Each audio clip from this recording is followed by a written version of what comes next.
Assalamualaikum warahmatullahi wabarakatuh. Selamat datang kembali dalam channel YouTube Aldino Kamarudin Santoso. Kembali dalam program Berisik, berbagi informasi sains asyik. Oke, baik, kali ini saya akan membahas topik tentang sains yang menarik yang akan kita kaji dengan sepemahaman saya dan dengan referensi-referensi yang selama ini udah pernah saya peroleh, entah di kuliah, waktu sekolah, atau mungkin pernah baca-baca, dan kita tambahkan dengan referensi terkini yang mungkin ada di internet dan berbagai sumber lainnya. Oke, semoga dapat membantu mencerahkan mungkin siapa-siapa saja yang mungkin lagi butuh informasi mengenai sains yang terkait dengan kehidupan dengan cara yang asik. Oke, akhir-akhir ini lagi rame nih tentang child free, anak bebas, bebas anak, atau memilih dalam hidupnya tidak mempunyai keturunan yang dilontarkan oleh influencer yang hidup tinggal di Jerman ya, di luar negeri lah pokoknya. Dia adalah Gita Saf, yang mana sebenarnya menurut saya itu adalah pilihan hidup ya.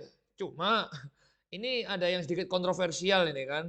Beliau mengatakan bahwa child free adalah anti aging atau anti penuaan alamiah gitu, sehingga tidak punya anak bisa membantunya awet muda gitu kan. Dan oke, bagaimana kalau kita bahas secara ilmiah, secara sains, dan ditinjau kebetulan karena saya adalah lulusan biologi, kita akan tinjau secara biologis. Apakah punya anak ini pengaruh terhadap anti penuaan gitu ya? Misalkan mungkin kalau zaman dulu ya manusia purba itu kan, manusia purba atau zaman nabi-nabi itu kan usianya ratusan tahun ya. Kalau nggak salah Nabi Ibrahim itu ratusan tahun baru punya anak ya. Mungkin awet muda atau gimana ya? Atau gimana ya? Pokoknya eh, ini kita berasumsi atau berpikir-pikir ya. Andai kata orang-orang sekarang ini pada mengikuti Gita Staff sehingga nggak punya anak, apakah memang wajahnya jadi nggak keriputan, jadi awet muda sampai usia puluhan tahun itu kan? Nah, oke, kita akan lihat dulu mulai dari artikel yang membahas tentang apa sih dasarnya Mbak Gita Staff ini child free itu kan, kalau nggak salah ini. Oke, ini ada berita di Liputan 6. Saya barusan browsing, sebut child free bikin awet muda. Kalau nggak salah ternyata pernyataannya adalah ini. Not having kids is indeed natural aging. You can sleep for 8 hours every day. No stress hearing kids screaming. And when you finally got wrinkles, you have the money to pay for botox. Artinya langsung aja, tidak punya anak memang anti penuaan alami. Anda bisa tidur selama 8 jam setiap hari. Tidak stres mendengar teriakan anak-anak. Dan saat kulit Anda akhirnya keriput, Anda punya uang untuk membayar botox.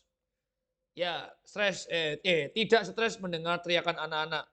Itu berlaku ketika rumahnya itu berada pada perumahan yang tidak berisik. Nah, kalau nggak punya anak tapi tinggal di perkampungan yang banyak anak-anak, ya sama saja. Walaupun nggak punya anak tapi dengar anak tetangga yang berisik. Artinya ini masih bisa dipatahkan ya. Dengan logika sederhana gitu kan.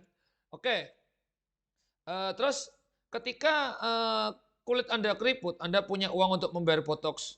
Yes, berlaku kalau bisa nabung. Oke lah, mungkin ya memang nggak punya anak, nggak keluar biaya untuk merawat anak. Tapi apakah iya secara perekonomian itu bisa awet sampai nanti tua lah? Apakah kita ini selama hidup nggak ada gonjang-ganjing gitu kan? Ya kalau waktu tua keriput nggak punya anak bisa bayar. Orang belum tentu juga ya memang mungkin secara data mungkin ya karena nggak punya anak jadi nggak ngurus ya. Tapi gimana dengan generasi sandwich yang harus ngurusi orang tua atau keluarga yang lain selain anak gitu kan? Ya ini berarti tidak selalu tidak selalu dengan berkait langsung ya. Maksudnya nggak punya anak dengan alasan bisa tidur 8 jam tiap hari dan kalau tua bisa bayar botox itu kan. Oke, lalu ya, ini banyak di komen orang-orang, terus ini ada viral, bagaimana ada kaitannya. Lalu langsung saja kita bahas secara sains. Jadi kebetulan ada konten yang saya suka dari warstek.com. Langsung dibahas yaitu apa benar solusi alami anti aging adalah dengan tidak memiliki anak gitu kan. Oke, kelihatan ya, moga-moga kelihatan. Oke, baik. Jadi ini lewat sains ya, ini lewat kalau sains ini berarti haruslah memiliki bukti yang sangat kuat, dilakukan penelitian, atau punya jurnal referensi, atau lewat ya yang cara-cara ilmiah lah pokoknya. Oke. Sebelumnya kita perlu mengenal apa itu anti-aging atau anti penuaan, atau istilahnya agar selalu awet muda. Oke. Penuaan itu terjadi pada semua makhluk hidup secara alamiah, tapi dalam dunia modern dipersempit ke penuaan kulit, yang mana kulit menjadi keriput, kehilangan kekuatan itu kan, sehingga menjadi lembek. Yang tadinya kenyal berisi yang kokoh itu menjadi lembek. Nah, itu mungkin adalah penuaan ya. Lalu penuaan kulit adalah proses biologi kompleks yang dipengaruhi oleh kombinasi dari faktor intrinsik atau endogen seperti genetik, proses metabolisme seluler, hormon, dan proses metabolik. Penuaan juga dipengaruhi oleh faktor ekstrinsik atau luar seperti paparan sinar matahari, polusi, radiasi, zat kimia, dan racun. Lalu ini penelitian yang membahas tentang penuaan itu, tentang penuaan manusia dan umur panjangnya itu tidak ada yang tidak ada yang satu faktor aja yang ternyata menyebabkan penuaan. Artinya ini hasil di sini tidak ada model tunggal atau solusi yang dianggap sebagai satu-satunya standar untuk penuaan dan kepanjangan hidup gitu kan. Sebaliknya kombinasi hasil yang diperoleh dari model yang berbeda harus dipertimbangkan lagi agar dapat lebih memahami fenomena. Jadi faktor penuaan itu tidak hanya nggak punya anak itu, hanya satu faktor aja, atau tidak hanya mengurung diri di kamar terus biar nggak kena matahari, biar nggak keriput, biar nggak gosong misalkan. Belum tentu juga. Kalau ngurung diri di kamar terus nggak makan, ya cepat mati. Karena nggak makan itu kan. Artinya banyak faktor ya. Tadi ada kena matahari, racun, radiasi. Tidak ada model tunggal yang menjelaskan bagaimana penuaan itu apakah hanya terjadi hanya satu faktor aja. Jadi masih butuh penelitian lebih lanjut dengan melibatkan faktor-faktor lain. Bahkan ke interaksi sosial, stres, atau hubungan dengan sekitar itu berpengaruh ya. Jadi kesimpulannya tentu saja anggapan bahwa tidak memiliki anak adalah solusi alami anti-aging itu tidak bisa dibenarkan karena belum ada dasar ilmiahnya. Tidak bisa dipertanggungjawabkan dan dapat menyesatkan banyak orang. Oke, artinya tidak selalu tidak punya anak anti-aging. Ya. Karena faktornya sangat banyak. Nah, cuma memang nangkepnya mungkin faktornya adalah stres ya. Jadi stres itu mungkin mempercepat penuaan. Tapi apakah iya punya anak selalu stres? Siapa tahu punya anak justru tambah bahagia gitu kan. Kan belum tentu gitu ya. Setiap orang standarnya pun beda-beda gitu kan. Nah, oke, lalu kita tarik lagi karena saya dari biologi, saya ingat-ingat pelajaran waktu kuliah dulu kalau nggak salah. Ini yang saya ingat adalah ada protein dead cell lah. Ini nanti kita akan bahas sendiri yaitu adalah tentang kematian sel yang menyebabkan hewan atau yang menyebabkan makhluk hidup itu mati dari sisi sel. Dan saya ingat lagi ada ini pemendekan telomer. Nah ini, oke. Baik, kalau dari sisi biologi ini lebih ke arah genetika atau dalamnya sel atau lebih ke dalam pembentuk tubuh ya. Jadi di dalam tubuh kita ini ada gen yang membuat kita ini punya mata warna coklat, hitam, biru, rambut keriting, rambut lurus, hidung pesek, hidung mancung, dan sebagainya. Itu dikode atau didasarkan oleh genetik-genetik itu kan. Nah, gampangnya seperti itu. Rumitnya itu ada di biologi sel, ada di genetika, genetika molekuler. Nah, itu rumit-rumit sekali dalam biologi. Kita akan coba sederhanakan karena ini sains asik, jadi kita akan coba pakai bahasa yang asik. Oke, penuaan terjadi karena telomer memendek. Nah, kalau ini sudah dapat dibuktikan secara ilmiah, secara biologi, karena sudah ada penelitian yang mana pada umumnya, manusia itu punya sel, setiap sel itu punya kalau manusia kalau makhluk hidup yang kompleks itu punya DNA ya DNA gitu kan. Nah, di tiap DNA itu ujung-ujungnya ada telomer. Nah, telomer itu kayak gampangnya ada kayak ekor atau kayak bagian terluar ditutup ujung DNA tadi. Oke, untuk yang ahli biologi mungkin kalau ada yang salah mohon diluruskan ya. Intinya ada suatu bagian yaitu telomer. Nah, ketika lahir telomer itu panjang. Nah, oke, atau kita baca ini ada jurnal kedokteran ya. Ya. Ini kita akan mudahkan supaya paham ya.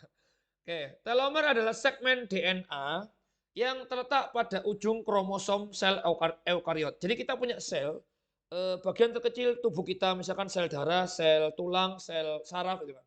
Itu ujung, kromosomnya ada segmen DNA, ada genetiknya, terus ada telomernya. Nah, fungsi utamanya adalah melindungi DNA dari kerusakan dan mempertahankan kestabilan. Adanya perubahan pada telomer berhubungan dengan proses menua dan karsinogenesis. Telomer ini dipelihara kebutuhannya oleh enzim telomerase. Terjadinya proses menua atau aging berhubungan dengan pemendekan telomer.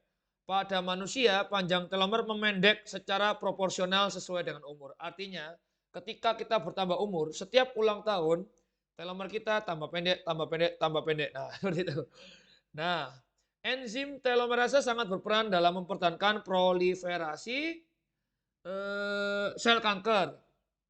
Nah, jadi ketika sel telomer itu makin pendek, ya kemungkinan besar umur kita makin berkurang atau kita makin menua dan sampai akhirnya lah ini telomer dan menuaan. Oke. Baik. Oke, ini ada lagi di Wikipedia gitu. Ini memang agak rumit ya, tapi akan saya coba bahas. Intinya semakin kita tua, telomer kita memendek gitu ya, secara biologi. Berarti cara untuk panjang umur adalah jangan sampai telomer kita memendek dan kita panjangin lagi dengan disambung-sambung. Tapi apakah bisa? Ya, kita akan cari lagi di segmen-segmen berikutnya. Apakah telomer kita bisa kita cegah supaya nggak pendek-pendek, supaya kita tetap muda dan anti-aging dengan cara mencegah pemendekan telomer yang mana itu adalah hal alamiah gitu kan. Masalahnya kita udah hidup di era bioteknologi, rekayasa genetika, bisa diotak-atik DNA manusia, DNA hewan dan sebagainya. Oke, baik. Sementara itu dulu yang dapat saya sampaikan. Jadi faktor untuk penuaan itu tidak hanya satu ya, ada banyak. Ada stres, ada internal dan eksternal. Spesifik lagi kita tarik ke biologi yaitu bagaimana penuaan dalam sisi biologi itu adalah dari DNA atau dari sel yang mana itu punya namanya adalah telomer yang ketika lahir panjang, tambah lama tambah pendek, pendek, pendek. Sama seperti jumlah ovum wanita lahir itu sudah dijatah, ketika menstruasi hilang satu, hilang satu, hilang satu, hilang satu seperti itu. Jadi kita akan memunculkan pertanyaan dari sisi biologi, bagaimana kalau kita pengen panjang umur, pengen nggak cepat tua dengan cara telomer kita cegah supaya nggak pendek. Atau kita panjangkan lagi, kita tarik, atau kita sambung, dan lain sebagainya. Oke, terima kasih atas perhatiannya. Sampai jumpa di konten berikutnya. Silakan tinggalkan komentar, kritik, saran untuk konten menarik berikutnya, terutama tentang sains. Dan jangan lupa kita terus untuk mencoba untuk menganalisis hal-hal di dunia ini dengan cara ilmiah, dengan ilmu yang dapat dipertanggungjawabkan. Kurang lebihnya mohon maaf apabila ada kesalahan, mohon diluruskan. Sekian dan sampai jumpa. Wassalamualaikum warahmatullahi wabarakatuh. Dadah.